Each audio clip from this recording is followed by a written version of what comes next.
Hi, I'm Moonshay and I suck at gaming, but I'm trying to get better. I'm playing through a list of highly recommended games to attain my goal of becoming a good gamer by my standards. In this video, I'll be going over what I learned from my second game in my series, Kingdom Hearts.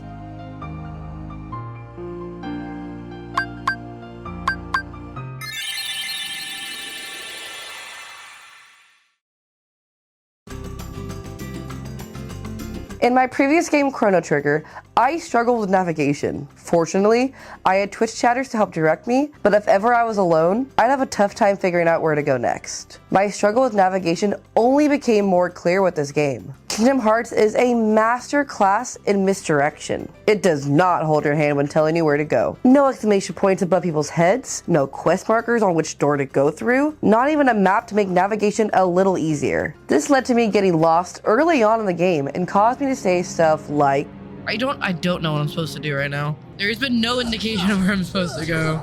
I don't know where I'm supposed to go after this. Again, this game with their lack of direction guiding. And thus the nightmare begins.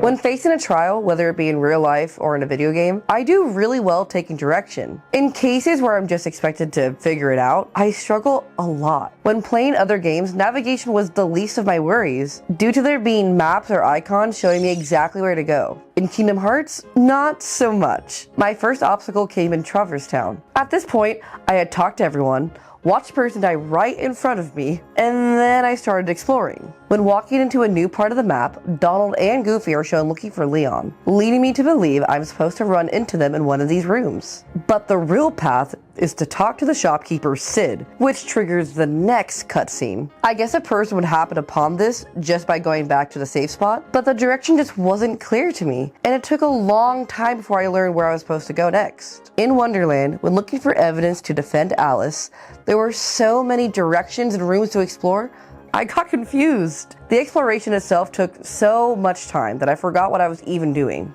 Talking to flowers, jumping on platforms, trying to get to the chest that I couldn't get to yet, mixing the fact I kept thinking my attack button was my jump button. I was not enjoying this world in the slightest, which sucks because I really do love Alice in Wonderland. And this all led to the deep jungle, which I'm sure if you've played Kingdom Hearts, you knew all the issues that I was having, and I just don't want to talk about it. Fun and glitter and I landed there! I landed! He landed there! Yeah, right? She knows what's up. Sorry, I didn't mean to bug you. After completing that world though, I had an easier time navigating the others. Maybe I had grown accustomed to the way the game was leading me, or maybe the creators decided to make the first world a miserable experience. Regardless, I beat the game, so I don't care. But there were some moments where I just needed to work on my listening skills, because I completely whiffed on taking directions. In the Coliseum, Phil told me to move the stone in the room, but I got distracted by his voice actor and wasn't paying attention. So I talked to him again to refresh my 2-second memory, and he said clean up. So I spent 15 minutes trying to figure out what he meant by clean. In Agrabah, after Jasmine kidnapped Aladdin, what? No. In Agrabah, after Jasmine gets kidnapped, Aladdin directs us to head to the desert. My brain completely ignores this and thought I'm supposed to go to the main palace. This bleeds into the topic of observations from my last video. Let's just say I'm still working on that. All in all, when it comes to finding direction in games, exploration is my friend. There were a lot of moments where I thought I had expended all of my options, but I still had more I could do. So whenever a game isn't holding my hand and I need to find direction, I need to work on exploring all of my options, even ones that don't seem like they would matter.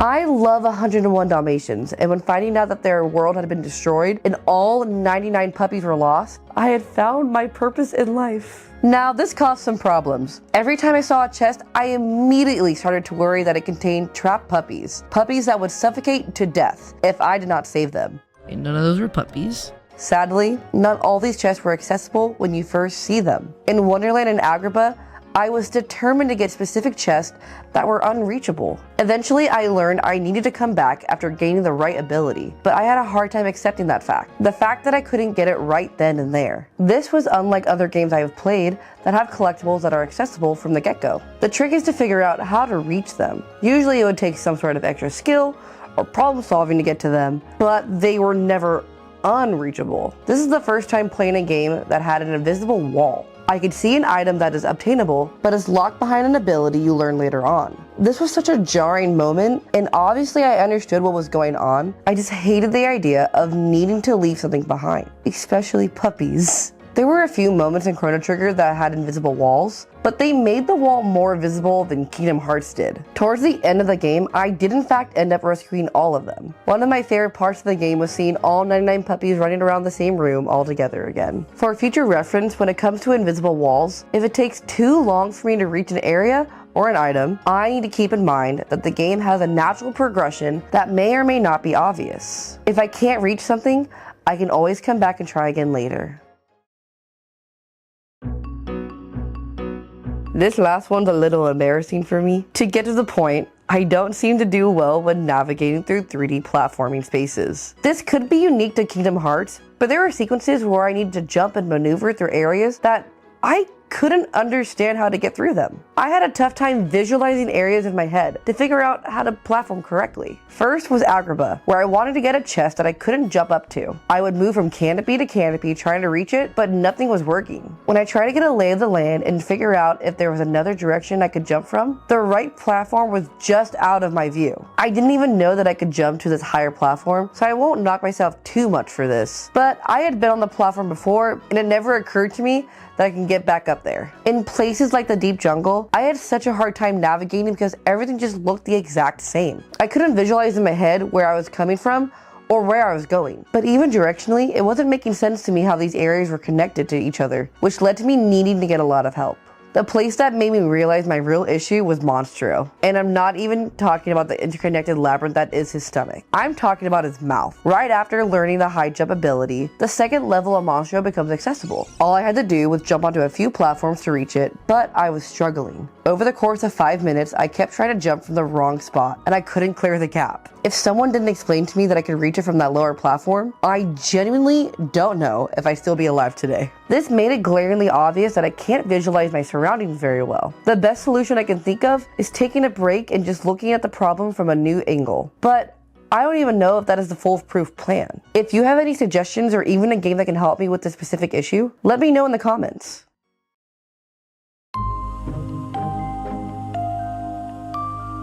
With what I've learned from Kingdom Hearts, I have 3 more notes to take with me into future games. Number 4, exhaust all of my options. When I get lost, I need to make sure I have done everything I can to progress, even if I think it's unnecessary. I don't want to leave any stone unturned or any person unspoken to, and getting help is always an option. Number 5, understand my limits. When an obstacle is in my way, and I've spent enough time trying to overcome it, there is nothing wrong returning to an area later. There may be knowledge that is later revealed, or abilities I have yet to learn. And lastly, number 6, try a new angle. When faced with an obstacle that I know I need to get past, getting a new perspective and a lay of the land can always help. It may not always lead me to the answer, but practicing visualizing my surroundings is the best way to figure out what my options are. Kingdom Hearts definitely brought a lot of magic and charm, more than I was even anticipating. As a person who grew up watching all the Disney classics, I felt like I was a kid again, being able to visit all of these worlds. Although I was not expecting this game to be as challenging as it was, I had a lot of fun. Did fighting Ansem 50 times maybe crash out? Sure, but getting to save all of my beloved childhood friends and even fight alongside them was a pretty cool experience. This was a great addition to my series, and if you guys are interested in following my journey, subscribe and turn on notifications. If you want to watch my live streams, you can follow me on Twitch at Moonshay. I currently stream every Monday and Wednesday at around 7 p.m. PST. If you had a similar experience in this game, or you have a game suggestion for me, leave a comment down below, and I will respond to all of them. Thank you for watching, and I'll see you guys in the next game. Bye!